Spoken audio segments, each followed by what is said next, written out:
We all know some iconic symbols. The Statue of Liberty screams USA. The Eiffel Tower represents Paris. And this mask? Undoubtedly, it's Tutankhamun's, right? Sometimes it feels like historians have squeezed every last drop out of the King Tut story. But guess what? The most obvious details often slip right under our noses. Like the fact that this famous mask didn't actually belong to him, nor was it ever meant for him. Stick with me for the details. Can we get a close-up of that mask? Thanks. See those holes? Yep, they're for earrings.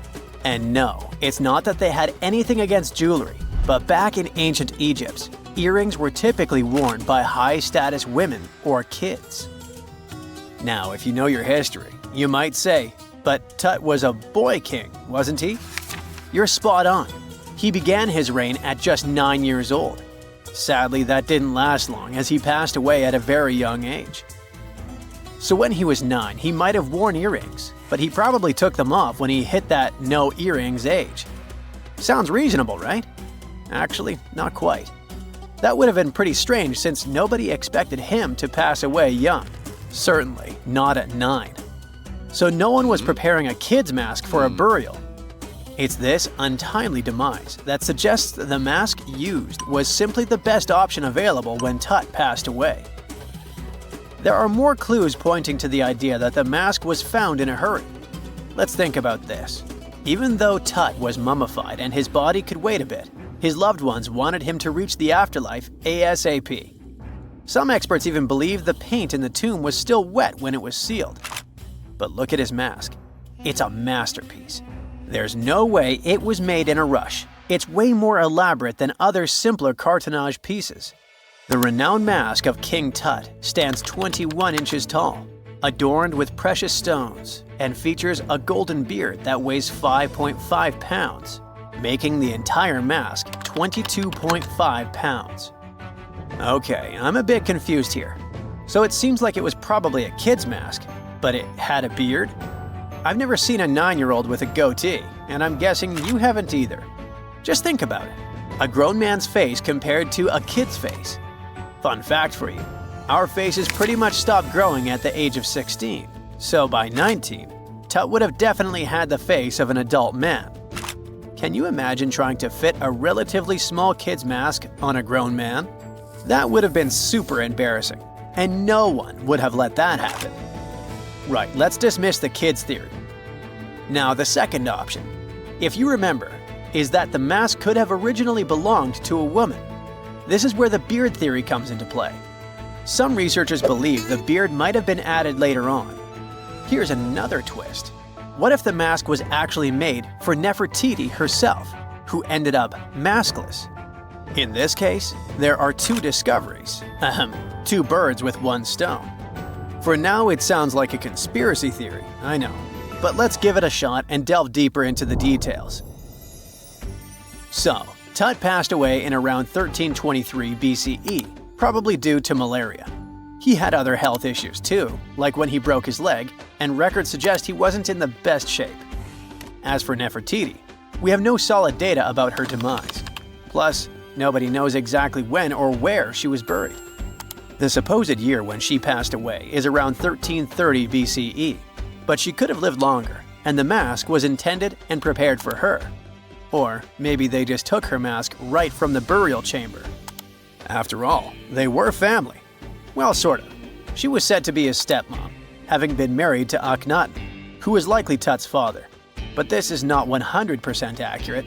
Some scientists doubt it. Ah, these ancient Egyptian families. It's hard to keep track of who's who. I know, you're not yet convinced that Tut wore a lady's mask. Let me share one more theory with you. Meet Howard Carter, the enthusiastic archaeologist who discovered Tutankhamun's tomb. It was located in the Valley of Kings outside Luxor, and, to everyone's surprise, was nearly intact. When he entered, he noticed something odd. This didn't feel like a pharaoh's burial chamber. It was classy and all, but it had a vibe that suggested it was made for a woman. Typically, Egyptian pharaohs had larger tombs that suited them better, and even more strangely, it was oriented to the right of the entrance. This didn't add up. That orientation was typical for female chambers, which Egyptian queens used. Another red flag was that the chamber appeared to have been built in stages, and all the artifacts, around 2,000 of them, seemed hastily placed there. Even more curious, they looked like they were meant for other royals. Carter discovered this burial site in 1922, but it remained a mystery as to why it was so bizarre. Almost a century later, Nicholas Reeves thought he may have solved the puzzle. He claimed that King Tut might not have been the original resident of the tomb. Instead, he suggested that the undisturbed resting place of the legendary Queen Nefertiti could be hidden behind the walls of the boy king's burial chamber. Nicholas studied high-resolution photos for months, meticulously examining every pixel. One day, he focused on detailed scans that revealed the texture of the tomb's walls beneath layers of paint. He spotted what he believed to be outlines of two doorways that had been blocked and plastered over to hide them from view. The more he looked, the more it seemed real. Could it be a tomb within a tomb? Nicholas theorized there was a hidden storeroom behind the western wall of King Tut's tomb, and his chamber might just be the outermost section of a larger corridor-style network of rooms. It all sounds fancy, but sorry to break it to you, Reeves' theory was debunked. To find out if he was onto something, experts had to use ground-penetrating radar to see the unseen. Reeves' idea was that if there were gaps, it could indicate the presence of additional rooms. And at first, in 2015, one expert even thought he had found a hidden room. But the glory didn't last for long. A year later, after double-checking, it turned out there were no hidden doorways. By the way, Nefertiti isn't the only legendary woman from Egypt whose burial site remains a captivating mystery. There's a cool legend about Cleopatra that you might enjoy. It's said that she once declared, "No man will ever find my tomb." Kind of fitting, right? After all, the person who's come closest to uncovering her final resting place is a woman. Fast forward a few millennia after she passed away, and while no man has located it, archaeologist Kathleen Martinez believes she might have cracked the code. She's been on the quest for Cleopatra VII's tomb for nearly 20 years, and recently discovered a bust that she thinks represents the famous queen. However, not everyone is on board with her claim. Some experts argue that the bust doesn't resemble Cleopatra at all. Alongside this intriguing marble statue, Martinez's team also unearthed 337 coins, some of which, less controversially, feature Cleopatra's likeness. But the real part is that it's still not officially confirmed. There's no doubt about the existence of the small bust. It's carved from white marble, fits in one hand, and shows a woman wearing a royal crown, according to a translated statement from the Egyptian Ministry of Tourism and Antiquities. The big question, though, is who it actually depicts. While Martinez insists this statue is a representation of Queen Cleopatra VII, many other archaeologists argue that the facial features don't match, suggesting it likely belongs to a princess instead. Sorry, I can't resist the temptation of breaking the magic for a moment. Some folks believe that the whole idea of "no man will find my tomb" is misunderstood. Even if she did say it, what she probably meant was "no living soul," and it wasn't about gender at all. It can as well be just a beautiful legend. Toodaloo! Unlike many other ancient Egyptian burial grounds, King Tutankhamun's tomb stayed hidden and free of unwanted thieves for 3,000 years. One reason was that the tomb was smaller than average and tucked away in a place called the Valley of the Kings. This area was already being extensively explored by the time they stumbled upon Tut's spot. The entrance was all covered in debris from building a nearby tomb, which must have also helped keep it a secret. There were also zero writings or signs on the outside of the tomb. Time passing also played a part in keeping it in amazing shape until the 1920s, when a man named Howard Carter finally made it in. But was Carter that big of a hero? Some recent findings say he might have been sneakier than initially thought. People used to think Carter wasn't just a glorified treasure hunter. He was a true archaeologist. Before Tut, He had been on a relentless quest for Egyptian artifacts. He discovered his interest in these unusual objects when he was a child, and soon started drawing the sculptures and inscriptions that were found in ancient tombs. After stumbling upon the remains of King Tut, Carter spent a decade recording and processing all sorts of objects, like golden thrones, chariots, and statues from Tut's tomb, shipping them down the Nile to Egypt's museum in Cairo. Well, at least that was the official story. More recent discoveries claim that not all of the objects made it to Egyptian officials. A secret letter seems to uncover Carter's little 10 for them, 1 for me policy. The letter in question was sent to Sir Alan Gardner, a philologist and friend of Carter's, dated from 1922. In these writings, Carter mentioned having found the tomb and was asking his buddy for some advice. In another letter from 1934, Gardner seems to be thanking Carter for an amulet, which was sent to him as a thank you gift. Carter was adamant that it didn't come from Tut's tomb, but evidently it did.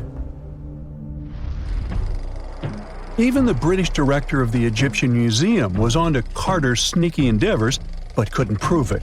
He compared Gardner's amulet to others from Tut's tomb, and lo and behold, they were a perfect match. Gardner was so disappointed to have been put in such a sticky situation that he vented to Carter in another letter. Deciding to be a good friend, Gardner didn't throw the famous archaeologist under the bus. Instead, he advised Carter to take those stolen goods back to Cairo, just like he'd advise you to like this video and subscribe to the Brightside channel for more amazing videos on the most unique topics in history. It's not the only shady piece of information on Carter's post-discovery behavior.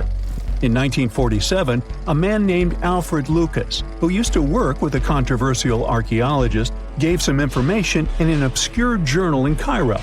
He claimed that Carter sneakily cracked open the burial chamber door himself. Then he sealed it back up like nothing had happened before the official uncovering. Now, why would he do that? Well, the same theory suggests that Carter and his crew might have entered the tomb early so they could get their hands on some ancient goodies. Obviously, these people couldn't risk having such objects sold while they were still alive, but made sure they were auctioned off after they passed.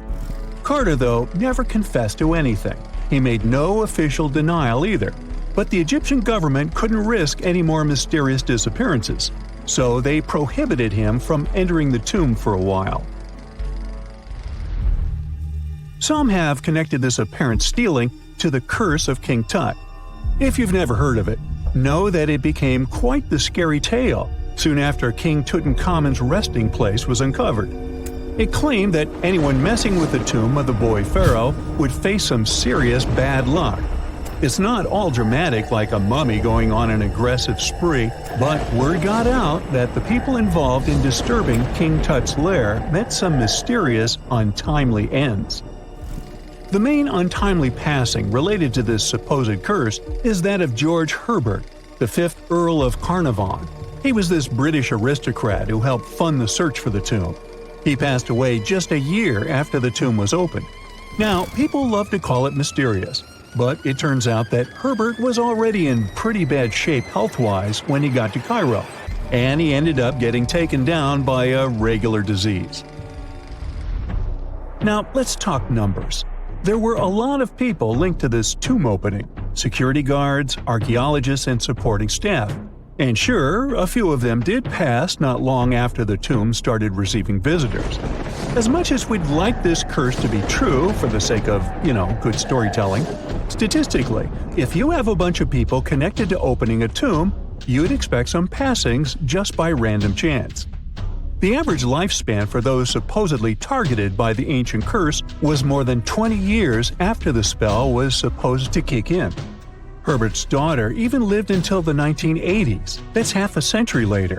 And Howard Carter himself lived until 1935, a solid 16 years after the big reveal. Some have suggested that the whole curse was nothing more than a careful PR strategy. You see, when Tut's tomb was found, Howard Carter wanted to make a priority out of keeping nosy reporters away, so he might have come up with a curse hanging over anyone entering the boy king's resting place. But What was stolen from King Tut's tomb anyway? Well, some jewelry to begin with. It might have been snatched by Howard Carter himself, according to a French specialist. He did some intensive research by looking at old pictures taken from inside the tomb back in the 1920s. He compared those images to various objects from museums and auction houses. He soon started to piece together the whereabouts of some of Tut's jewelry. First up, there's this collar that used to be on Tut's chest. It was all broken into pieces, and some parts went via Carter to the Nelson Atkins Museum in Missouri. Meanwhile, other bits ended up on a necklace owned by some unnamed people who tried to sell it in 2015 but failed. Even the Nelson Atkins Museum agrees, as they've confirmed the information on their website. Then there's a headdress piece. Some beads from it that once belonged to Tut apparently got stolen by Carter too. They were also strung into a necklace and are now being held at the St. Louis Art Museum. Another fancy collar made out of glazed ceramic magic spent some time at the Met, far away in New York. Thankfully, it was sent back to Egypt a bit over a decade ago. This seems to have been, as you'd expect by now, also stolen by Carter.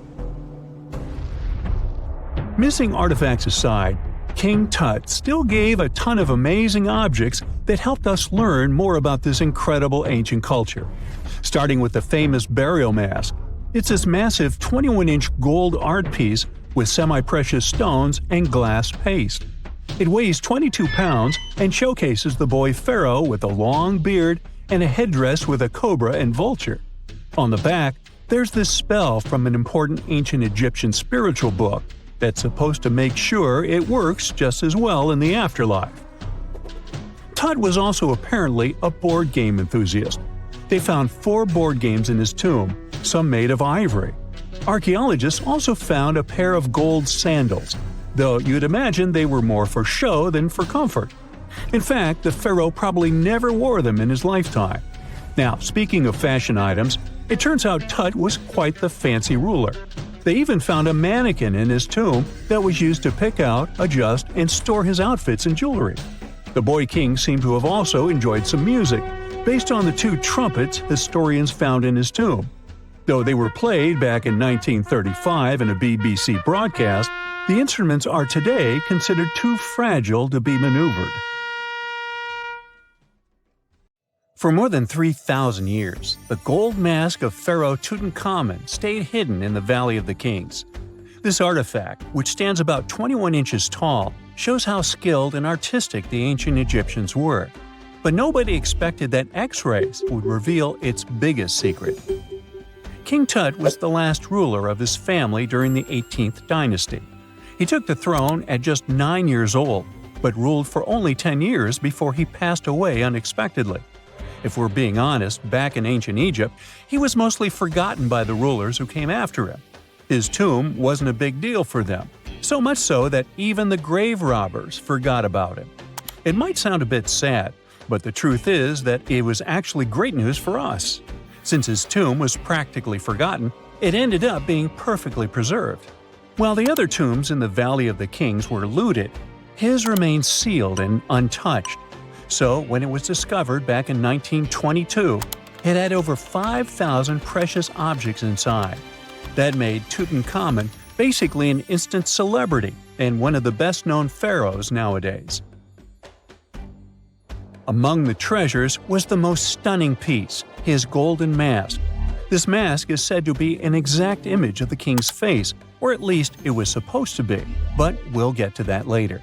The purpose of this accurate representation of his face was to make sure that his soul would recognize him in the afterlife and return to his mummified body.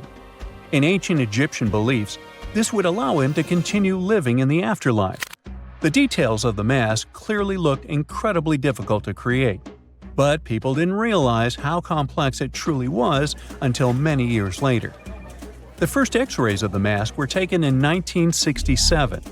Back then, the main reason for these scans was practical – conservation. The mask was heading to Paris for an exhibition, and it was the first time it had ever left Paris. This would help them keep track of any changes during the exhibit. Plus, the images could give clues about how the mask was made. But back then, they probably didn't fully realize just how complex its construction was. I mean, Egyptian goldsmiths didn't use modern soldering techniques. So, how did they make this mask? New X-rays taken in 2007 gave us some answers. It turned out the Egyptians didn't use pure gold, which is 24 carats. The mask was actually made of 23-karat gold, meaning it was mixed with another material. So specialists discovered that the gold sheets contained a small amount of copper, a reddish-brown metal. This was likely done to make the material more flexible and easier to shape. They would then shape the gold sheets by heating and hammering them over and over again. But there was one more secret inside the mask that wasn't discovered until 2015. The year before, the staff at Cairo's Egyptian Museum were working on the mask display when the long beard of the mask accidentally got knocked off. Another theory is that the beard had become loose over time and just fell off. Either way, the fact that King Tut's beard came off caused a lot of stress. After all, we're talking about one of Cairo's biggest tourist attractions, so the experts had to fix the problem quickly. The restoration process started with a detailed recording of the mask's condition. To do this, they had to take a full three-dimensional scan of the artifact. And, by accident, they found something very interesting in the mask. Inside the royal beard, there is a gold tube, an intriguing structure that the Egyptians likely used to attach the beard to the rest of the mask. And that proved, once again, that the process of making this mask was even more complex than experts thought. But the mysteries don't stop there. Remember how we mentioned that the mask was thought to perfectly represent King Tutankhamun's face? Well, that might not be entirely true. Some popular theories suggest the mask was never meant for him and was actually made for someone else. A study published in 2015 suggested the mask was originally made for a female pharaoh, his supposed stepmother, the famous and beautiful Egyptian queen Nefertiti. The biggest clue comes from an inscription on the mask. At first glance, it seemed to belong to Tutankhamun. But after a close examination, researchers noted that something else was actually written underneath King Tut's name. The royal name stamp seems to have been altered, and originally it had something written on it that translates to Queen Nefertiti. There is another feature of King Tut's golden mask that was overlooked for years, which adds even more mystery. As we mentioned earlier, experts believe he wasn't respected much by the pharaohs who came after him. And one of the clues that made archaeologists think this is the pierced ears on the mask. Some researchers believe that King Tutankhamun wouldn't have worn earrings after he was a kid. So, according to their theory, by the time he passed away at 18, he shouldn't have been represented with pierced ears. This could also support the idea that the mask originally belonged to Nefertiti, or maybe to someone who wasn't even connected to King Tut. But the mask isn't the only source of mystery. In fact, his whole tomb is full of puzzles. Recently, historians found a sign that the place where King Tut was supposed to be buried was changed at the last minute. For years, experts wonder why a pharaoh who ruled for 9 years ended up in such a simple tomb. When compared to the grandeur of other pharaohs' tombs, his tomb seemed, well, a bit plain. The idea that a king like Tutankhamun would have such an unremarkable resting place just doesn't match up with the power and importance he must have had in ancient Egypt. So, what happened? Well, apparently, this might have something to do with his successor, Pharaoh I. After King Tutankhamun passed away, researchers believe that I made sure to erase him from Egypt's history.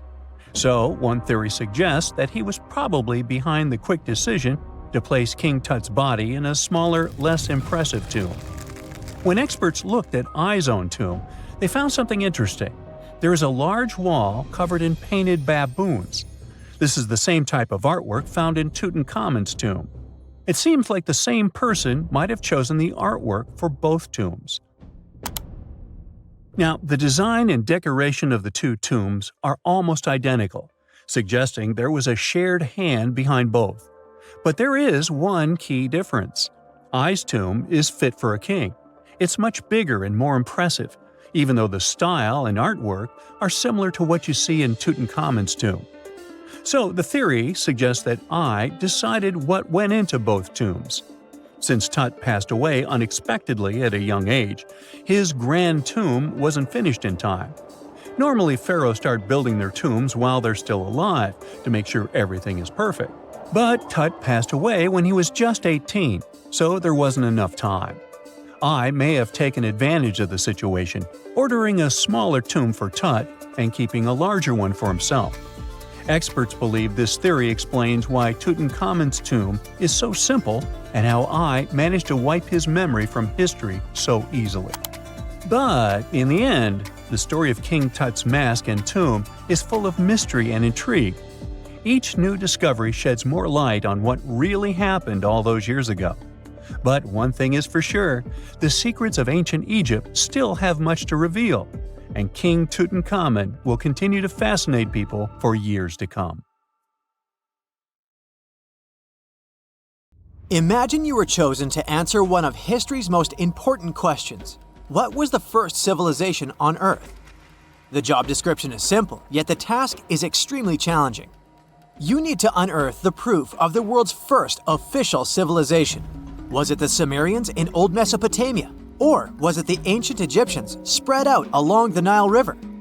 Not to make you nervous or anything, but history is quite literally in your hands. Good luck!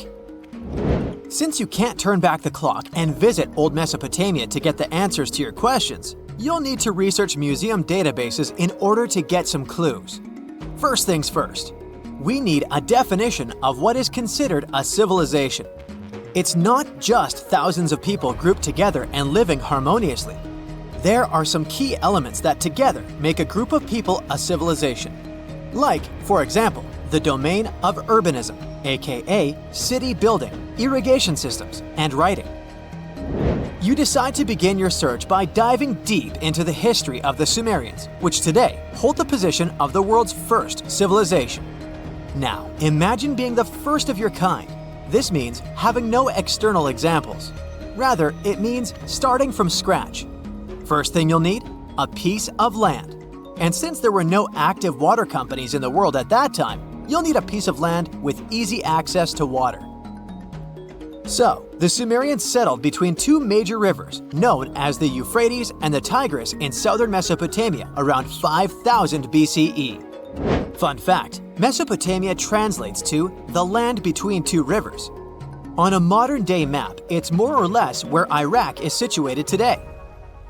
Together with land, a civilization needs ways to get food. The Sumer civilization had to face a dry and hot climate, but they managed to make agriculture thrive in the region. By diverting river waters and creating reservoirs and dams, the Sumerians allowed for a series of settlements to emerge across Mesopotamian plains. The famous city of Babylon was one of them. You know, the city that supposedly had those hanging gardens? I say supposedly because no definitive proof of the real existence of this monument has ever been found. However, it was considered one of the 7 wonders of the ancient world, and cited as a remarkable feat of engineering in an ancient book published around 290 BCE. Although no record was found of the Gardens of Babylon, the Sumerians were recognized as extremely skilled builders. Their cities were filled with mud brick constructions, and the most impressive ones were known as ziggurats, stepped pyramids that were built for spiritual purposes. The Sumerians built a trade network to supplement scarce resources and started to exchange goods with civilizations rising nearby, like Anatolia and Egypt. The beginning of trade was what drove the Sumerians to develop what is believed to be the world's first writing system. It began as a simple system, likely dating back to 3400 BCE. In this system, each syllable was represented with a drawing. Later, it gradually evolved into a fully formed cursive writing system. Don't believe me? Take a look at this piece from the Babylonian times. This huge basalt plaque is called the Hammurabi Code. It's known to be humanity's first collection of written laws. As far as the story goes, it was carved in volcanic stone around year 1760 BCE. Look at the precision of these carvings. It's quite astonishing. But the content is also surprising, since these 282 rules vary from commercial regulations to strict laws of justice. The thing is, historians don't have a consensus on whether the Sumerians were really the first ones to invent writing. Some think it might have been old Egyptians. Let's pause here. Ancient Egyptian settlements are believed to have started around the year 5500 BCE, which is earlier than the Sumer civilization. But remember I said a civilization needed a few things before it was considered as such. Ancient Egypt consisted of several smaller city-states, such as Memphis, Abydos, and Thebes, spreading out along the Nile River. It wasn't until 3000 BCE that Egypt was unified under one kingdom and lasted as an empire until nearly 1000 BCE. Although there is no consensus on this, some Egypt experts believed that it could have been Sumerian immigrants that founded early Egyptian settlements. The proof could be the presence of cylinder seals made of hard stone, something that was widely used in Sumer. These seals were used to guarantee authenticity in legal transactions, but it's hard to say whether this method was introduced by Sumerian immigrants or simply by trade. Since the time period is not one of the criteria we can use to determine who came first, we'll have to turn to something else. But what? Like the Sumerians, the Egyptians were also highly skilled builders. Duh, they built the famous Giza pyramids and many others all over their territory. In order to enhance their building techniques, they delved into developing a more profound understanding of mathematics. They developed a new form of measurement called the cubit, which was the equivalent of an arm's length. The Great Pyramid, for instance, is 440 cubits per 440 cubits. They were also innovative astronomers, combining their mathematical skills with attentive astronomical observation. They were the first civilization to use a 24-hour division of the day. And they even created a solar calendar, which was the first dating system in history to feature 365 days in 1 year. Okay, it's undeniable how impressive they were. But some experts say that the dispute has to be settled through the comparison of their writing systems. Hieroglyphic writing, the first Egyptian style of writing, is said to date back to 3000 BCE. It was a composition of over 700 symbols, which were carved in stone. For a long time, researchers believed that the Sumerian writing had come before Egyptian, but in a recent discovery made by Yale researchers claims otherwise. Archaeologists have discovered a panel of 4 signs that are believed to have been written around 3250 BCE. Oh, and they've also found another rock drawing depicting a pregnant elephant that can date back to 4000 BCE. Now, there's also a third possibility that fewer people seem to mention: the Indus Valley Civilization, also known as Ancient India, located around the area of modern-day Pakistan and India. The Indus Valley Civilization is also a contender for the oldest civilization, due to the uncertain historical origins of the Hindu collection of texts known as the Upanishads. The Indus Valley Civilization flourished around 3000 BCE, but records show that people in the Indus Valley were trading with Mesopotamians as early as 3500 BCE. Now, wait a minute. How is it possible? No, they weren't time travelers. This isn't a sci-fi movie. There already were agricultural settlements in the area that were slowly growing into bigger cities, such as Harappa and Mohenjo-Daro. Ancient Indian cities were sophisticated, filled with baked brick homes built in a grid system. These ancient cities even had draining and sewage systems that connected most homes and used gravity to carry waste outside of the city. They were pretty advanced. They were also an extremely religious civilization, and Hindu beliefs were at the center of their practices.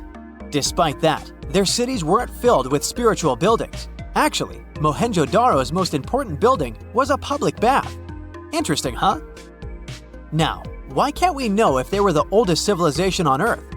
Even if some historians suspect that the origins of the Indus Valley people can be traced back to 5000 BCE, there is no concrete evidence of this, only speculation. The best proof we have is the Upanishads. The Upanishads are texts filled with philosophy, mantras, and ceremonies. The thing is, part of Hindu practices included memorizing and passing down the wisdom of the Upanishads in oral form. So it took a while before it appeared as a written script. Well, I'd say historians aren't really sure what was the world's first civilization. We can only guess at this point, but who knows what new discoveries might reveal. It's dark, and it's hot, and it's difficult to breathe deep underground in Karowe Mine in the heart of Botswana. It's been countless hours since your shift started, and yet another rock in your hands doesn't look promising. On the other hand, there is a tiny chance that it's the largest diamond you've ever found. You decide to inform your Canadian bosses from Lucara Diamond Corp. And bingo! The stone you found turns out to be a breathtaking 2,492 carat diamond, the second largest ever found. Now, the average engagement ring size is 1.7 carats. It means that just this diamond could be enough to supply rings for more than 1,465 brides. You can compare the size of the previous stone with the size of a fist. And the weight of this priceless giant is over a pound. Its value hasn't been determined yet, but how about we speculate a bit? So, another diamond from the same mine, called the Constellation, was sold for $63 million in 2016. And that was only 813 carats, less than a third of this new one's size. The only other discovered diamond that's larger is the famous Cullinan diamond. It was discovered in South Africa back in 1905 and weighed 3,106 carats. Now, calculate how many engagement rings we could make out of it and write the number down in the comments. Sadly, it was later cut into several smaller diamonds, and some of those pieces are now part of the British crown jewels. Interestingly, once there was an even larger diamond-like stone, a black diamond called carbonado. It was found above ground in Brazil in the late 1800s. The coolest thing about it is that it may have come from a meteorite. The Sergio Carbonado, which is the stone's name, was broken into smaller pieces. They wanted to use it in industrial drill bits because it's one of the toughest materials on Earth. This new diamond was actually found with the help of advanced technology. The company used an X-ray system called Mega Diamond Recovery X-ray Transmission to detect the stone. This isn't the first record-breaking diamond Lucara has found at the Karowe mine. Back in 2019, they discovered the Sewelo diamond, which was 1,758 carats. At that time, it was the second largest diamond in the world. Luxury brand Louis Vuitton later purchased the gem for an undisclosed sum. And before that, in 2015, they found the Lesedi La Rona diamond at the same mine. It weighed 1,109 carats and brought the company $53 million in 2017. Diamonds aren't the only amazing thing you can find in the ground. The better and deeper you dig, the rarer objects you're likely to discover, like an ancient lipstick, for example. It might be the oldest lipstick in the world since it's about 5,000 years old. This deep red lip paint was found in a stone vial in southern Iran. The vial actually popped up in 2001, but it took researchers until recently to figure out what it really was. Because it's not like modern lipstick in a tube. People likely applied it with a brush. Researchers are happy, since this find could give us a glimpse into what women from the Bronze Age might have done to stand out. Those from elite societies probably applied this lipstick to look glamorous and show off their high status. Now, here's the backstory of the vial. It came from a 3rd millennium BCE graveyard and was linked to the powerful Marhazi civilization. It was a big deal in that part of Mesopotamia at the time. The graveyard was uncovered after flooding, and unfortunately, looters got their hands on many items. But luckily, the authorities managed to recover this particular piece. The vial caught scientists' attention because it was different from other items they'd found. Normally, they'd come across gray, compact substances in similar containers. But when they opened this particular one, a loose, fine powder spilled out. It was dark grayish purple in color. nothing like what they'd seen before. When the researchers analyzed the powder, they found out that it was made with hematite, which gave it a rich, deep red color. It also had other ingredients like vegetable oils and waxes, making it really similar to what you'd expect in a modern lipstick. Apparently, back in the Bronze Age, makeup was a sign of luxury and superior status in that area. It showed off wealth and power, especially in elite circles. By the way, the researchers don't want to claim for sure that this is the world's oldest lipstick, because who knows? Something older might turn up someday. How about we move to Bulgaria right now and do some digging there? Wait. There's no need to take a spade and dirty your hands. An amazing discovery is already waiting for you. There they found a large marble statue. It's almost 7 feet tall, which might depict Hermes, a Greek deity. But the craziest thing is that it was buried in an ancient sewer for around 2,000 years. The statue is in really good shape, especially the head, which is super well preserved. There are some cracks in the hands, but overall, it's in surprisingly great condition, according to the scientific director of the excavation. And here's how they found the statue. The team was doing a routine dig in southwestern Bulgaria, near the Greek border. This area used to be part of the ancient city of Heraclea Sintica, which dates back to the 4th century BCE. While digging, the researchers stumbled upon the statue's marble foot. From there, they carefully uncovered the rest of it. It was a total surprise for them, since they didn't expect to find anything like this. Right now, the team is working on safely removing the statue from the sewer. It's really heavy, so they're using a crane to lift it out and transport it to the History Museum in Petrich. Once they restore and conserve it, the plan is to put it on display. Experts are very excited about this find. It could teach us more about the local culture in Heraclea Sintica, which isn't a very well-known ancient site. Now, if you're dreaming of making discoveries like this one but don't have a degree, don't lose heart. Even an amateur can make a scientific breakthrough. For example, you could find a Roman dodecahedron. It's this weird, mysterious 12-sided metal object about the size of a grapefruit, and no one really knows what they're used for. Historians have been scratching their heads about these things for centuries. This particular dodecahedron was discovered last summer in a farmer's field near Norton Disney, about 35 miles southeast of Sheffield. A group of volunteers had already found Roman coins and brooches in the area, so they knew the field might hold more treasures. A geophysical survey had shown areas underground where the Earth's magnetic field was disturbed, hinting that something might have been hidden there. The team started digging trenches during a 2-week excavation. On the second to last day, in Trench 4, someone spotted the dodecahedron. Richard Parker, the group's secretary, was nearby making tea when he heard the shout. He said they were all shocked because they hadn't found much metal, and then, boom, that awesome artifact simply popped up. The extra cool thing about that dodecahedron was that it was complete, which is rare. Many others found before were broken or incomplete. Plus, it's larger than usual. Roman dodecahedrons can be as small as a golf ball, but this one is closer to a grapefruit. Now, the dodecahedron is on display at a local museum. So far, over 100 Roman dodecahedrons have been found in northwestern Europe, mostly in former Roman territories like the Gallo-Roman regions.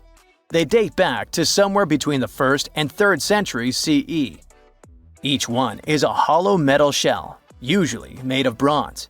It has 12 faces, with differently sized holes on each face. Around the holes, there are concentric rings imprinted into the metal, and at every corner where the faces meet, there's a small stud. There's no writing on them, and nothing in Roman texts mentions them at all. That's why nobody knows what these dodecahedrons were for.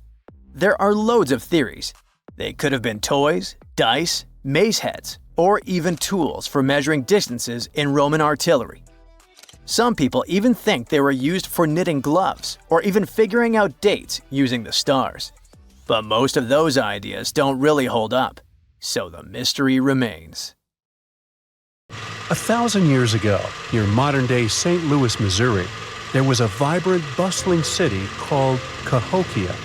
It was a Native American city, the largest and most influential one in Mississippian culture.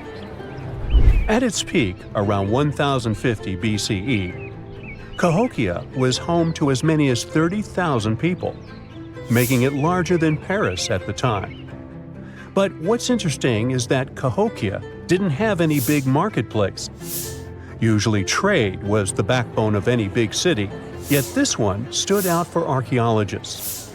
That's because Cahokia wasn't about commerce. It was about culture, community, and parties.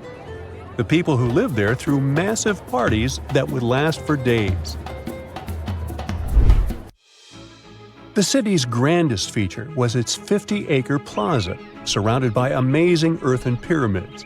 This massive space could hold over 10,000 people.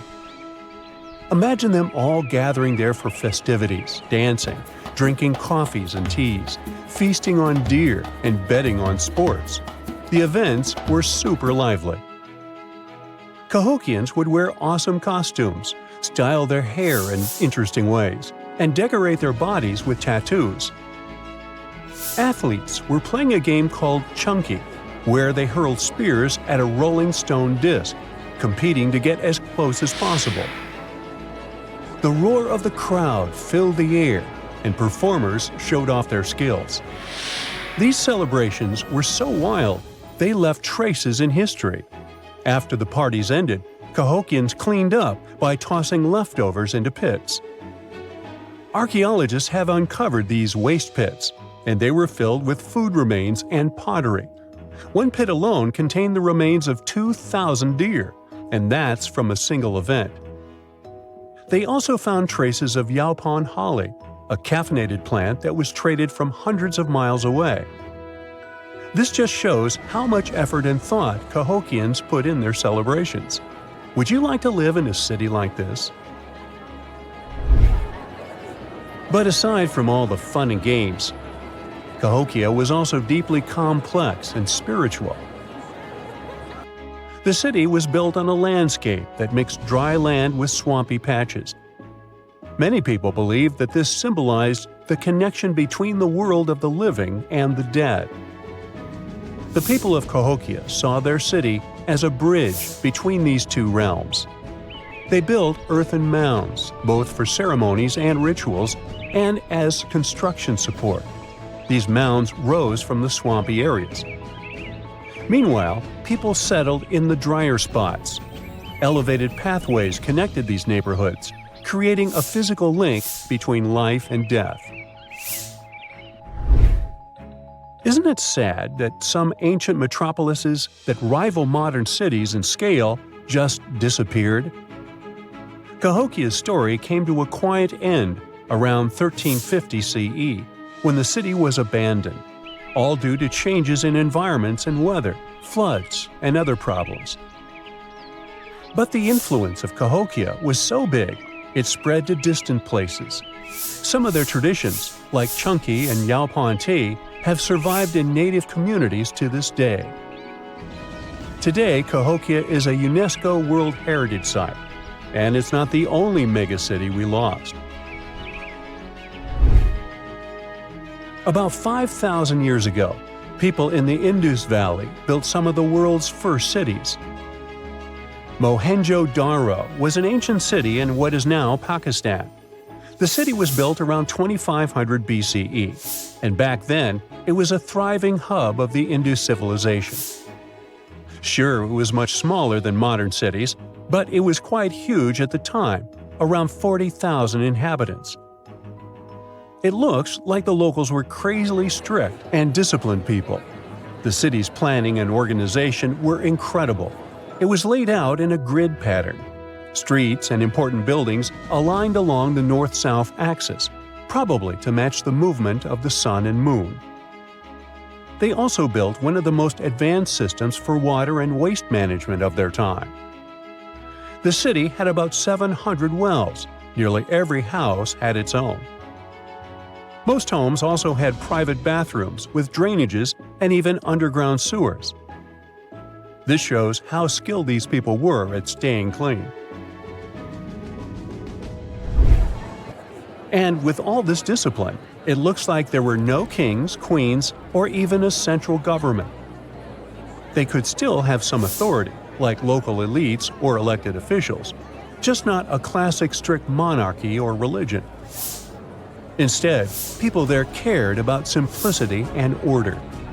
They basically managed themselves, having standardized ways of doing things, from the way tools and potteries were made to how they traded.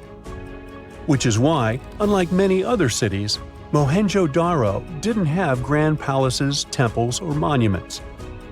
Instead, they had public areas known as citadels. People gathered at citadels for rituals, meetings, and storage of grain. And it seems like this way of life worked perfectly.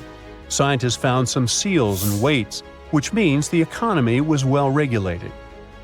Archaeologists found some intricate artifacts like ivory, lapis lazuli, carnelian beads, and gold jewelry. Another famous find is the small bronze statue known as the Dancing Girl, which was discovered in 1926. Mohenjo-Daro wasn't poor at all. And they also pulled off some awesome buildings. Staying clean was clearly way more important to them than displays of wealth or power. So they created the Great Bath, one of the most famous structures in the city. It's a large, watertight pool built with baked bricks, perched on a mound of earth, being almost a religious place, the closest thing they had to a temple. Meanwhile, the city itself was built on a series of mounds. They grew taller over the centuries as people added new houses and structures.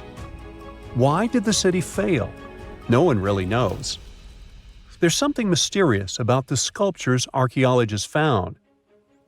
Many of them seemed intentionally broken. This means the city's later inhabitants, maybe invaders or something, destroyed them for some reason. Some scientists think that the Indus River may have shifted course, disrupting agriculture and trade. But there's no evidence of a flood or any big event like this. It just seems like, over time, the entire Indus civilization just gradually faded away. By 1900 BCE, the culture had shifted and didn't leave much behind. Let me tell you now about the ancient city of Kos, which is located where the modern town of Kos now stands in Greece. Imagine arriving by sea, and the first thing that hits you is the sheer grandeur of its agora, this massive public square built with stones in different colors, laid out on terraces that rise above you. It was one of the biggest in the ancient world, and it made a great impression on anyone approaching the city. This place has a rich history dating back to around 2300 to 2200 BCE. A long time ago, local folk gathered up from different parts of the island to form a new city in the northeast. People have lived there since the Bronze Age, and over time, it became a super important center of culture and trade. And no wonder, since it's right near a natural harbor. The harbor was sheltered by two breakwaters, and people built some of the most important religious sites there, including the sanctuaries of Aphrodite and Hercules. Kos wasn't just beautiful, though. It had some brilliant design. The whole city was laid out in a neat grid, with streets crossing each other at perfect right angles, literally looking almost like a modern city. Thanks to this, moving around was super easy, and the blocks, or insulae, were big enough to fit several large houses. Kos remained largely unchanged until the 6th century CE. Over time, it started gradually shrinking in size, confined within the walls of what is now the Chora neighborhood. Meanwhile, Palmyra was an ancient city built around a beautiful oasis sometime around the 3rd millennium BCE. Originally known as Tadmor, this city flourished as a major stop on the Silk Road, linking the Near East with Asia. It was a thriving center of trade and culture. They had a marketplace, assembly buildings, grand gates. In other words, This place was bustling with life. The city has been through many hands throughout its history, from the Byzantine to Arab caliphates, which is probably why it had some awesome architecture. An interesting blend of Greco-Roman, Persian, and Arabic vibes. The Temple of Bel, the Great Colonnade, and a Roman-style theater. But, like all the others, it decayed over time. Palmyra's importance faded, and by the early 1400s, it had been largely destroyed. But at least its ruins remain. Right now, they're a UNESCO World Heritage Site. There are mysterious plasma bubbles floating around the pyramids of Giza. As bizarre as that might sound, let's get one thing clear right off the bat. There's nothing extraterrestrial going on here. Plasma bubbles are those weather anomalies that form in a layer of Earth's atmosphere called the ionosphere.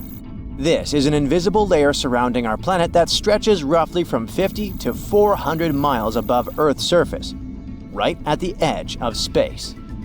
In this layer, the sun, being the giant hot power that it is, basically cooks gases, splitting them into electrically charged particles called plasma. Here's where it gets interesting. At night, especially near the equator, these charged particles get disturbed, and when a bunch of them suddenly vanish at the same time, it forms what we call a plasma bubble. Imagine it like a big empty pocket where the plasma is missing or its quantity is lowered. But it's only considered a plasma bubble if this phenomenon occurs on a large scale, typically around 62 miles in size. If you're already packing your suitcase for Egypt and have put binoculars to look at the tips of the pyramids, I'm sorry to say that we can't see these plasma bubbles with the unaided eye. It's all happening way above our heads, completely invisible to us. Scientists need to use special equipment, like the Latitude Long Range Ionosphere Radar, or LARID, to detect these bubbles. This advanced technology helps researchers track and observe the movement and formation of plasma bubbles in real time. This formation, by the way, can be triggered by solar storms. That brings us to November 2023, when an impressive solar storm occurred. On a scale from 1 to 5, this one was classified as a G3, which is considered a strong event. Solar storms occur when sunspots are basically cooler, darker areas on the sun's surface, release bursts of energy into space. These flares triggered several geomagnetic storms on Earth. While this might sound like doomsday stuff, it didn't disrupt our daily lives too much. In fact, it was great news for skywatchers, since the solar storm created stunning auroras, with the northern lights visible as far south as Greece and Turkey. But this particular storm in 2023 also had another interesting consequence. It caused the largest plasma bubble ever recorded by the Chinese radar. This phenomenon was so massive that it covered regions as far apart as the Egyptian pyramids and the Midway Islands in the Pacific Ocean. Now that's a huge distance, and it is a big deal for science. And that's because plasma bubbles are a growing threat to modern technology. Experts say they can disrupt satellite communications and GPS systems. So if you're using Google Maps or Waze and suddenly it can't figure out where you are, a plasma bubble might be to blame. Great. We now know what's going on with those bubbles, detected above the pyramids of Giza. But things get even weirder inside this ancient construction. Apparently, the Great Pyramid of Giza has the ability to concentrate electromagnetic energy within its interior. A couple of years ago, a group of researchers decided to see what would happen if they took this ancient architecture and hit it with radio waves. I mean, waves that are similar to the kind your phone uses, but on a much larger scale, up to 1,900 feet long. But since they couldn't just start blasting radio waves at the actual pyramid, they did the next best thing: computer modeling. Using these simulations, the researchers discovered something incredible. The Great Pyramid can actually concentrate electromagnetic energy within its internal chambers, as well as underneath its base, where an unfinished chamber is located. By concentrate, I mean something like trap it. For example, when you shout into a cave, you hear your voice echo back, right? The sound waves don't just disappear, they bounce around and get focused. Similarly, when radio waves hit the pyramid, they don't just pass through or around it. Instead, they get absorbed, bounce around, and focus inside and underneath the pyramid.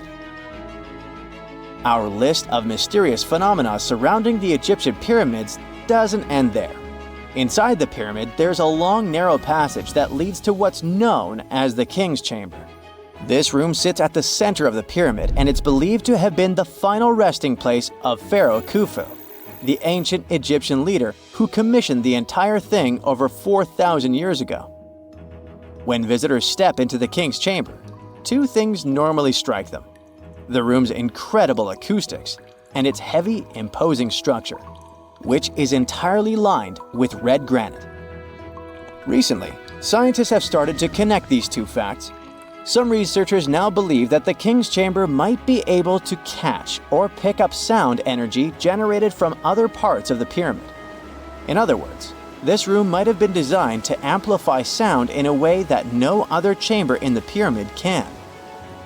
To test this theory, researchers conducted an experiment where they sang in the Queen's Chamber, which is located directly below the King's Chamber. Here's where it gets wild. The music couldn't be heard in the lower underground rooms of the pyramid, but it sounded loud and clear in the King's Chamber. One possible explanation for this is the type of stone used in the King's Chamber: pink granite. Granite is known for its piezoelectric properties, meaning it can absorb energy from its surroundings, like sound vibrations, and convert it into electrical energy. This suggests that the chamber's unique acoustics might be due to more than just the shape of the room. It could be that the granite itself plays a role in amplifying and concentrating sound waves. According to scientists, these discoveries open up a whole new field of research into the pyramid's potential. Could the ancient pyramids have somehow harnessed the energy created by sound waves, or even Earth's natural vibrations? It might sound far-fetched, but considering the granite's piezoelectric properties are well documented in modern science, it's not entirely impossible. Who knows? Maybe we've only just scratched the surface of what the pyramids were truly capable of. Speaking of just scratching the surface, there's even more to think about, like how the pyramids ended up in such a perfect location. It seems the builders lined up the Great Pyramid with the cardinal points, meaning its sides are almost perfectly aligned with the four main directions: north, south, east, and west. There are many theories about how they did it, but one study suggests that Egyptians might have used the fall equinox to achieve this perfect alignment. During the equinox, the sun rises and sets directly in the east and west. It probably made it easier for builders to use the sun's position as a guide. By watching the sun during this time, they could make sure the pyramids were positioned just right. If we think about all these strange things about the pyramids, I mean their perfect alignment, the ability to concentrate radio waves, and the materials used in the chambers that might generate electrical energy, could the real purpose of the pyramids actually be much more complex than just being tombs? Well, Nikola Tesla thought so. It is said that the famous inventor and engineer was kind of obsessed with the Egyptian pyramids, and he wondered if they might actually be giant energy transmitters. He believed the shape and position of the pyramids could help them function as huge generators, capable of producing free, limitless energy. Some researchers agree with Tesla and believe that these massive monuments might have been designed as giant power plants. According to their theory, builders could have figured out how to move ions, those electrically charged particles in the atmosphere, by placing materials like copper, gold, and silver around the pyramids. So, it's definitely possible that the ancient Egyptians created a sustainable, renewable power source. Although this is a very interesting thought, we haven't been able to confirm this theory, and the true purpose of the pyramids remain one of humanity's biggest mysteries. What is a boat doing in the middle of a desert? You would expect to find a seagoing vessel closer to shore. This is the question archaeologists have been asking for decades. In 1988, there was a storm near one of the most important archaeological sites in ancient Egypt.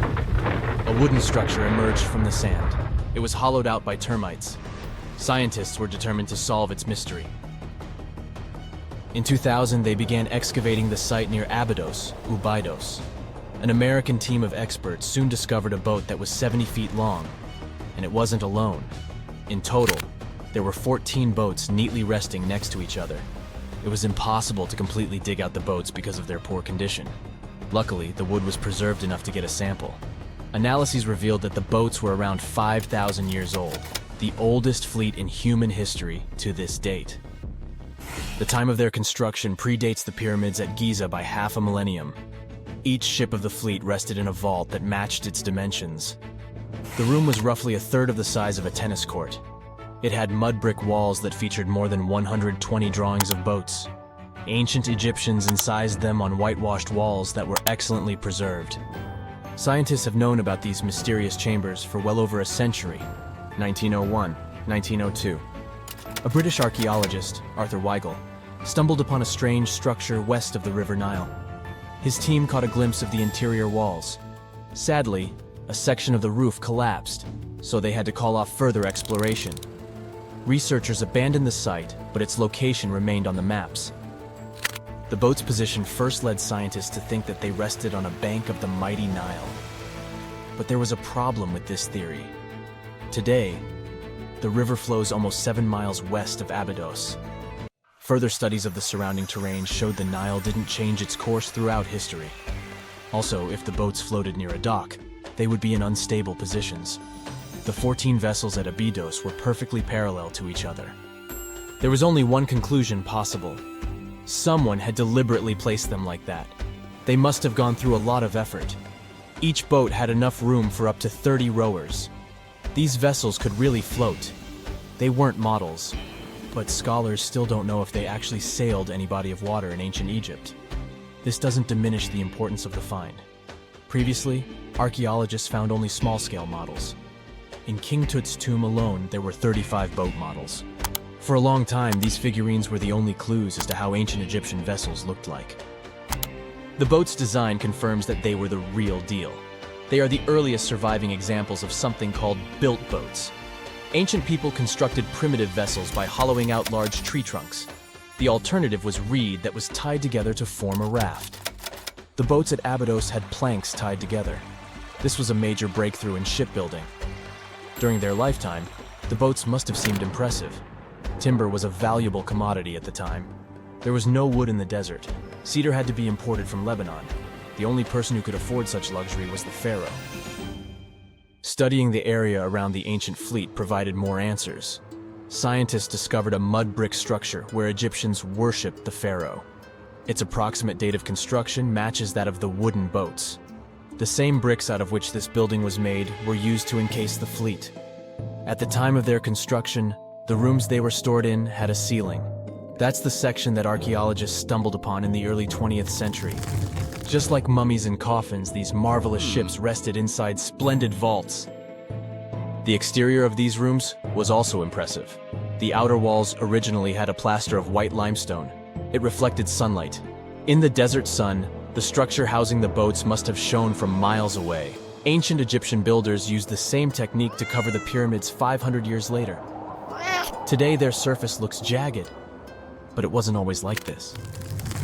When they were constructed, the pyramids had a top layer of fine white limestone.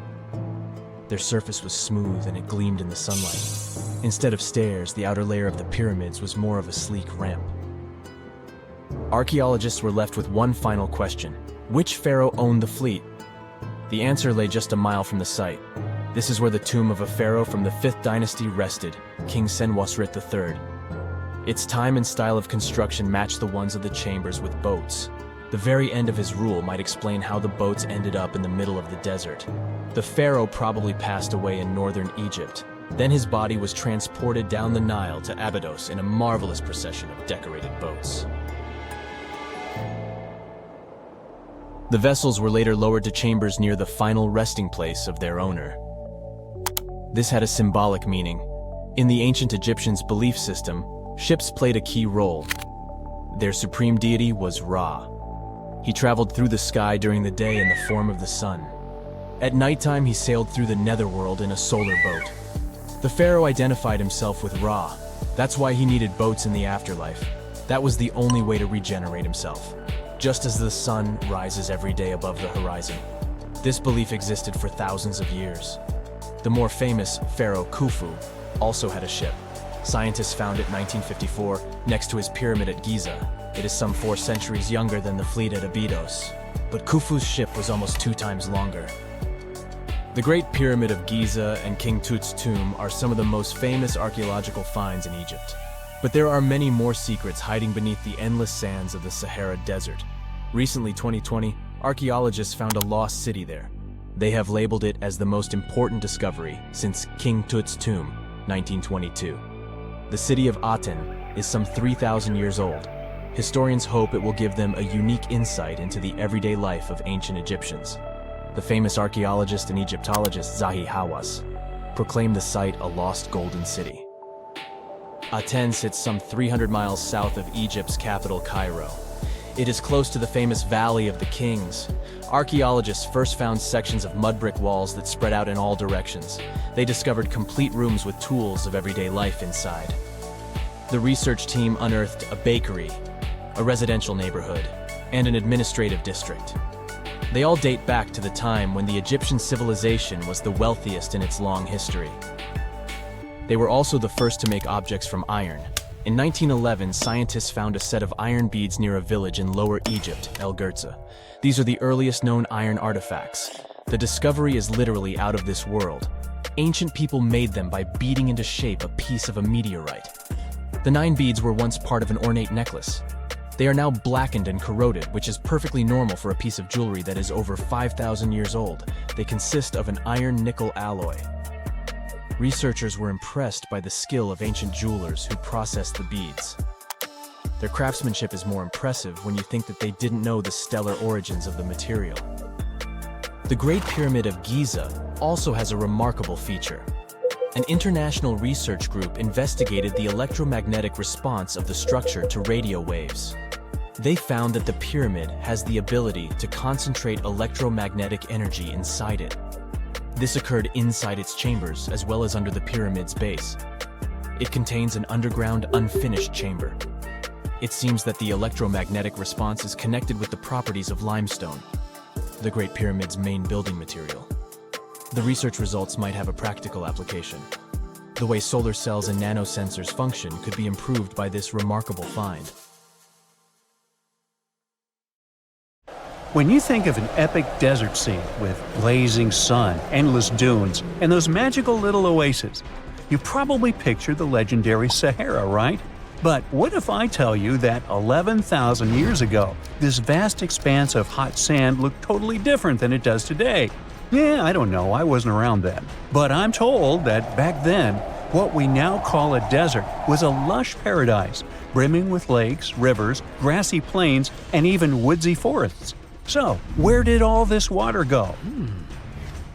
There are many stories about the distant past of our planet when deserts were covered with jungles and forests, and then something happened, like changing climates or colossal earthquakes, and it all turned green lands into dunes. But how about a theory that Sahara became a desert because of humans and goats? The Sahara has seen its fair share of wet and dry drama throughout the ages, mostly thanks to little shifts in Earth's orbital tilt, causing variations in how much solar radiation hits the atmosphere. There were even times called the African humid periods, when the rain would pour in and transform the dry landscape into a bright green haven. But between 8,000 and 4,500 years ago, something really funky happened to this region. Certain areas went from humid to dry, way too fast to explain it by just orbital changes. In the blink of an eye, the lush Sahara turned into the Sahara we know today. Now, if you ask scientists why it happened, they will tell you, oh, it's just poor parameterization of the data. Bet you didn't get it, did you? What? Well, right, let me translate it from scientific to common human. It means they really don't know the answer themselves, and they got a bunch of missing puzzle pieces. But as scientists sifted through ancient dirt and pollen samples, they spotted a quirky trend. Wherever there were pastoralists, also known as humans with their domesticated animals, the plant life seemed to shift. It was as if every time humans and their furry friends meandered through the greenery, they turned it into scrub and desert right behind them. Oops. Yep, chances are that by overgrazing, humans were sapping moisture out of the atmosphere, since plants give off moisture, which helps make clouds and making things even sunnier, leading to a quicker end of the humid vibes. Plus, our ancestors may have been getting a little too cozy with fire for land management, further speeding up the desert takeover. Anyway, scientists are sure that this lush Sahara would have turned back into desert eventually, even if humans hadn't shown up, thanks to Earth's natural rhythms. So there's no need to pin this abrupt change solely on humans. It could simply be about nature getting feedback from vegetation and dust cycles. It's difficult to determine what caused these changes, as it's all interconnected. During the last humid period, the Sahara was filled with hunter-gatherers. As things got a little drier, they started herding animals for food.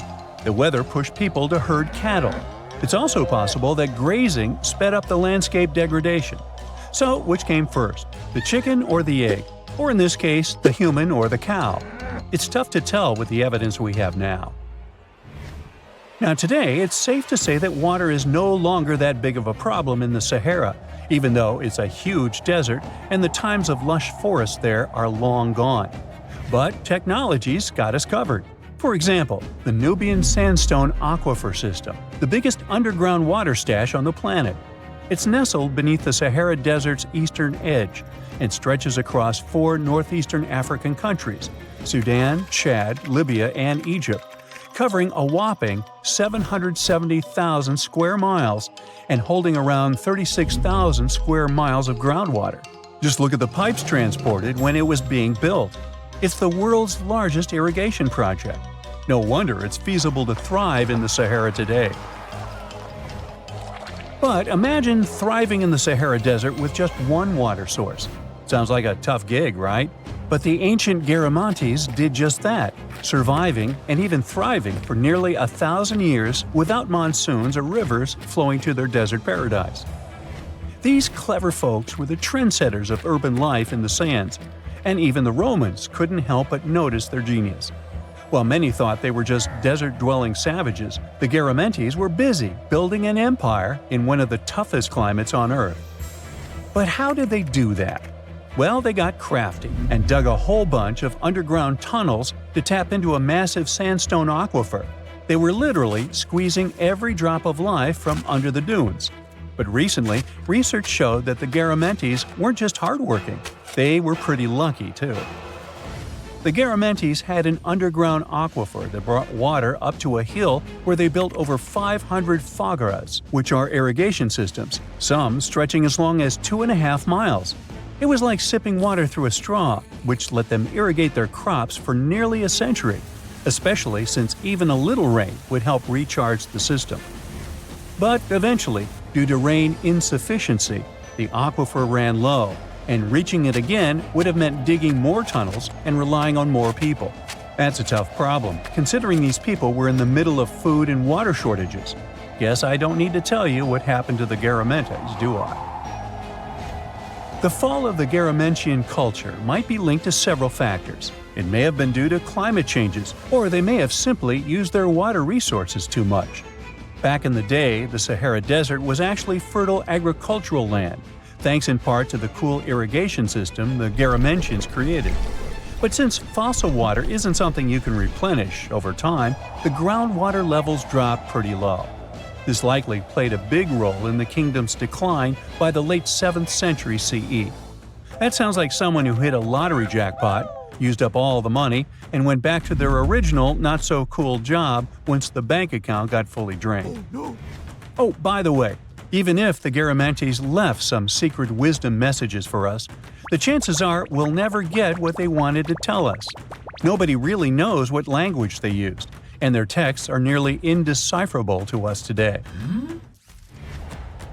But let's go back to the Green Sahara. So it transformed into a desert about 4,500 years ago. But today, we can understand how people lived in those times in the Sahara thanks to natural parks in Africa that have the ultimate outdoor art gallery. There are well over 15,000 ancient paintings and carvings depicting everyday life from around 11,000 years ago.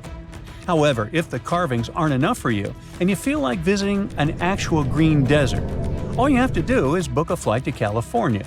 One of the most beautiful phenomenon in the world, the super bloom, takes place here. Look at all these colors: orange, green, pink. It's a miracle. Wildflowers bloom right in the middle of a hot desert after several years of rainfall in dry places. It's such a bright and colorful landscape that super blooms can be seen from space. This rare phenomenon can be observed in other arid places and deserts in western and southern Africa, western Australia, and Chile. In all these places, the weather is very hot and dry in summer. Mild humid air comes in winter, and this is the ideal environment for mass flowering. Flower seeds that lie in desert sands can wait for decades before starting to produce flowers.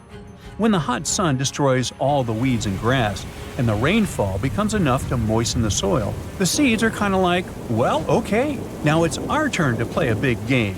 And then hundreds of thousands of tourists come to take photos and post these beautiful pictures on social media. And this, unfortunately, is one of the main dangers for flowers. Therefore, if you find yourself in a place like this, don't pick the flowers and don't trample on them. Stay on the path, don't litter. Take only pictures and leave only footprints. You get it? Good. The first photograph was taken in 1826. Yeah, there I am, way in the background. I'm waving. From then on, we've had countless images taken all over the world. Back in the day, if you really wanted your portrait taken, you needed a painter to help you with it. You would have had to stand still for long periods of time, making sure the light was just right. And let's face it, those portraits weren't really as exact. Maybe you'd have asked for your eyes to be a bit brighter, or your lips a bit poutier. When it comes to famous people in ancient history, there's not much we can do in terms of photography. It's simple. There aren't any pictures or famous ancient people. We can try to imagine what they look like based on their paintings or on texts written about them by highly regarded scholars. Fortunately, more and more as years go by, this lack of knowledge will become a thing of the past. Enter forensic facial reconstruction. With the help of this amazing science branch, we can now have a better understanding of what ancient celebrities look like. But how are scientists able to do that, you might ask? Go ahead, ask. Turns out that a person's skull can tell a lot about their appearance. Everything from the brow bone to the distance between the eye sockets can showcase a realistic profile. Even the nasal chamber or the shape of one's chin can influence how your face will end up looking like. It's like the skull is a blueprint for the face. Using these bones, artists and forensic anthropologists can work together to reconstruct your appearance through the magic of forensic facial reconstruction. It's like real-life detective work, but with more clay and less drama. Now, I guess you're thinking, how correct can these reconstructions really be? Well, the finished product may not reflect all the details, sure. You can't tell a person's eye color or skin tone just by studying the skull. Facial hair is equally hard to tell. And if you have plump cheeks that make you look so cute, your skull will never tell the secret. But even with those limitations, facial reconstruction can still show us what someone in history may have looked like. The process itself is pretty cool. A trained sculptor works with a forensic anthropologist to figure out the skeletal features and build up the facial traits using clay. Anthropologists have to consider things like age, gender, ancestry, and any injuries or tooth loss. Scientists can also do such tasks digitally these days with the help of computers and design software. With all these amazing scientific advancements in mind, did you hear the latest news about King Tut's family tree? Well, apparently his possible father, an ancient Egyptian pharaoh, just got a new face makeover. And let me tell you, he's looking regal and serene due to some digital reconstruction magic. But even though this is the most correct representation of him so far, we still don't know for sure who he really is. This fellow was found in 1907 in the Valley of the Kings. just a few feet away from King Tut's tomb. Scientists have been studying him for over a century and think he might be Akhenaten, King Tut's daddy, and a very important Egyptian ruler for that matter. Still, some experts remain skeptical and say we need more evidence to confirm his true identity. The reconstruction of this ancient pharaoh's face was a months-long project by a group of brilliant scientists in Sicily.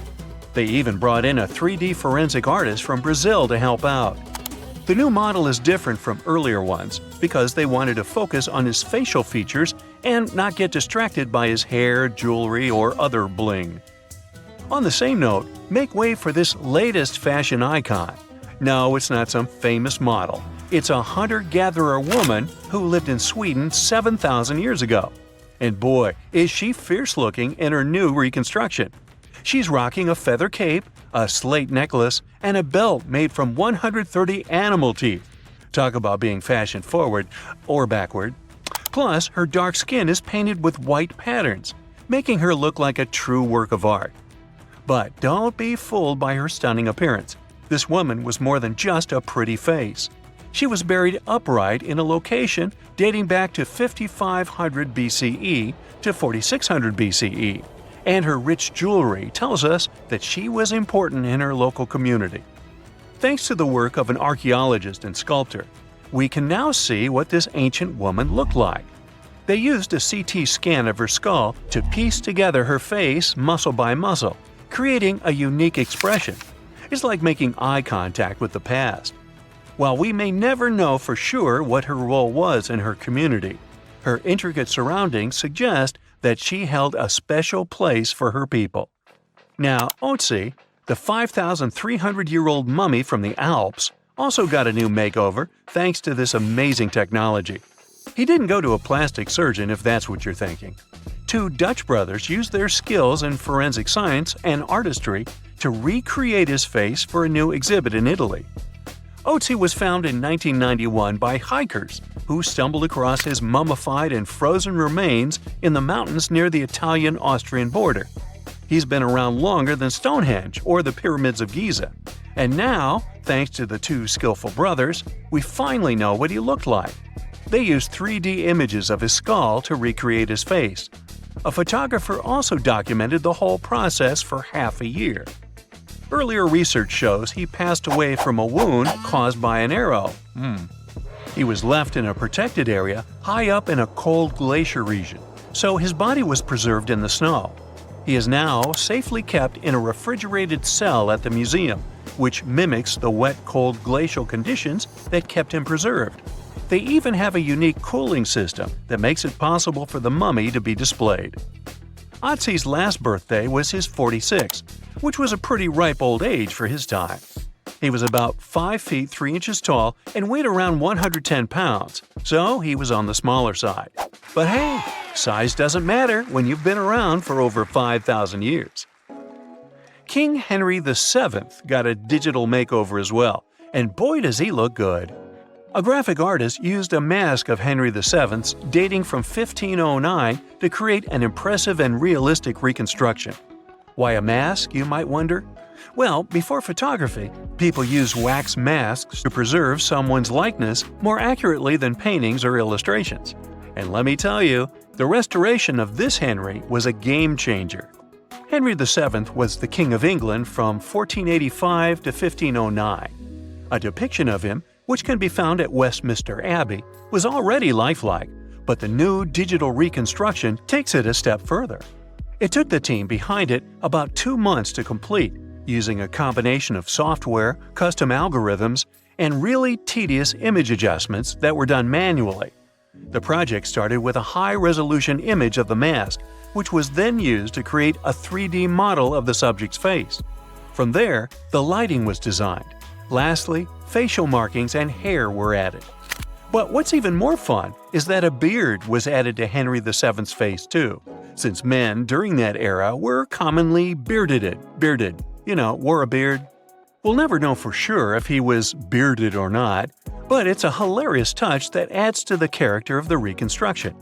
The same team has also created facial reconstructions of other historical figures, like Mary, Queen of Scots, or Oliver Cromwell. These masks are like secret passages to another time, if you think about it.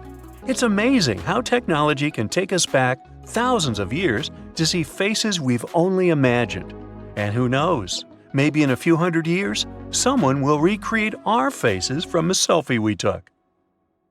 Back in December 2012, a lot of people were freaking out over the idea that the world might end in some catastrophic event. And it was all thanks to the famous Maya calendar. This ancient way of tracking time had been the subject of endless speculation. But one of its biggest mysteries was definitely an 819-day count found in some versions of the calendar. No one could explain why it was there or how it worked, until recently, when a group of researchers from Cambridge might have finally cracked the code. First things first, how does the Maya calendar work? So the system the Maya civilization used to track days was based on something we now call the calendar round. Think of it like 3 interlocking gears. These are 3 cycles working together. The first is a 365-day solar year, known as Hab.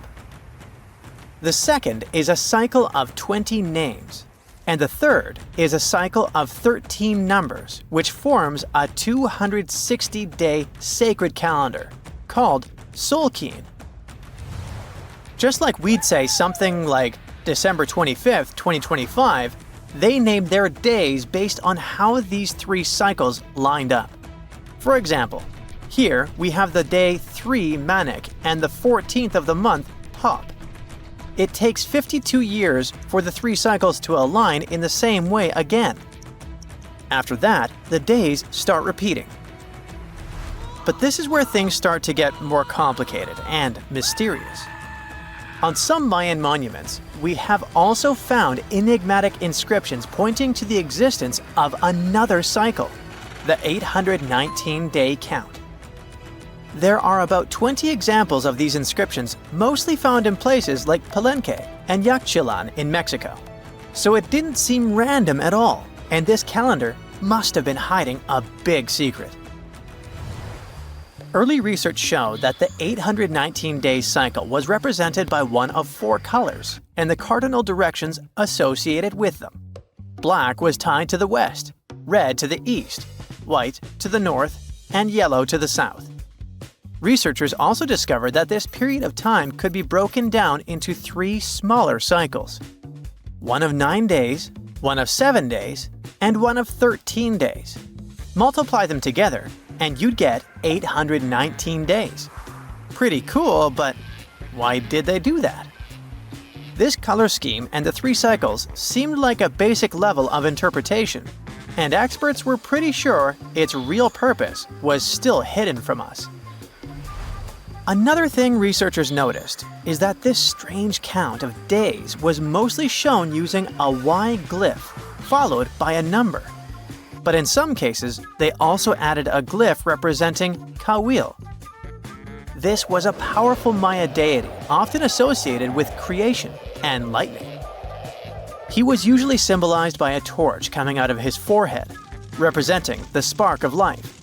But in the 90s, a study suggested that when Kawil's inscription showed smoke and fire coming from his forehead, it could actually represent the planets Jupiter or Saturn, or maybe even both. Wait, that means that the 819 days count could be linked to both planets in some way. From there, research focused on figuring out what that link might be. The first conclusion is that this calendar might have helped the Maya track the movements of those planets in some way. Then they started noticing something interesting. These cycles could be specifically tied to the synodic periods of Jupiter and Saturn. By synodic periods, we mean the time it takes for a celestial body, like a planet, to return to the same or nearly the same position as seen from Earth. While this possibility was pretty exciting, something didn't quite add up. Each planet moves very differently, and trying to fit multiple planets into an 819-day span just didn't seem to work. In other words, this 4-part color-coded calendar system was simply too short to align perfectly with the synodic periods of the visible planets. So it looks like we're back to square one.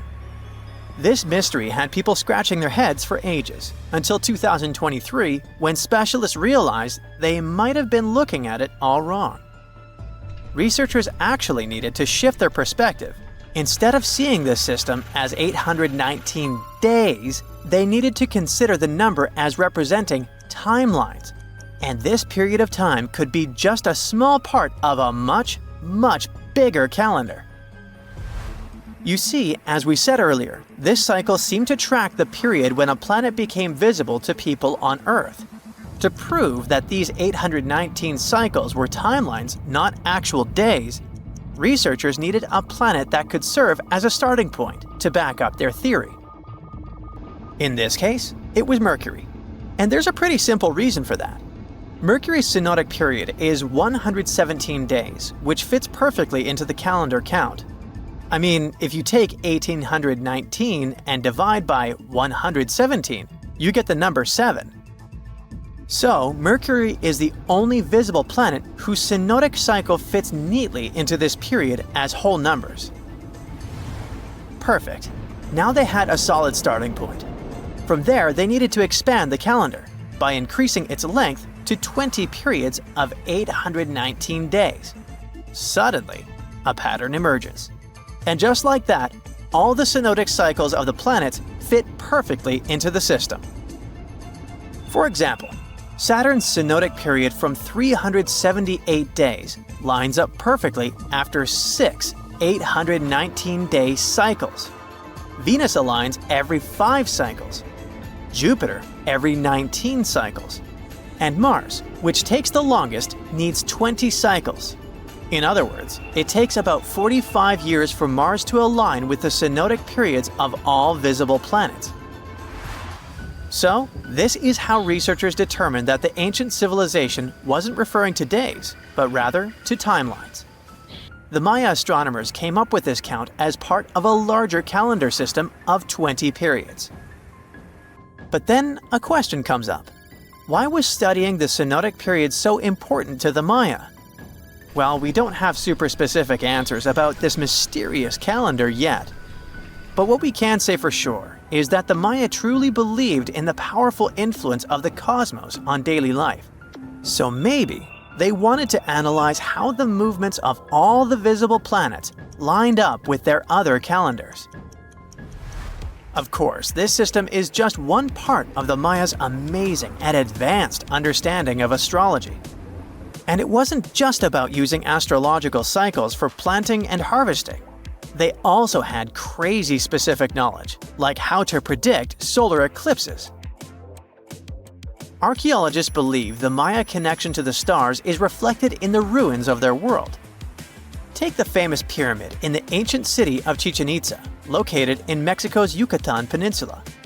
If you look closely at the base of its staircase, you will see a snake's head carved in stone. But here's the coolest part. During the spring and fall equinoxes, when day and night are exactly the same length, the sun casts sharp, triangular shadows on the staircase.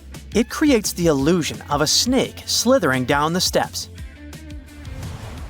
Another example of how they use their knowledge of astronomy in their temples is in Tikal, Guatemala. Built around year 1 of the Common Era, this pyramid is considered one of the Maya's earliest astronomical complexes. And its alignment and orientation allowed them to track and calculate solstices and equinoxes with incredible precision. The Maya were skilled sky watchers. Just like we have modern-day high-tech observatories with round domes, they had something similar. Meet El Caracol. The name means snail in Spanish and refers to the spiral staircase inside the tower. Built around 906 Common Era, it was the perfect place to observe all the changes in the sky and track the movements of the sun, moon, planets, and stars.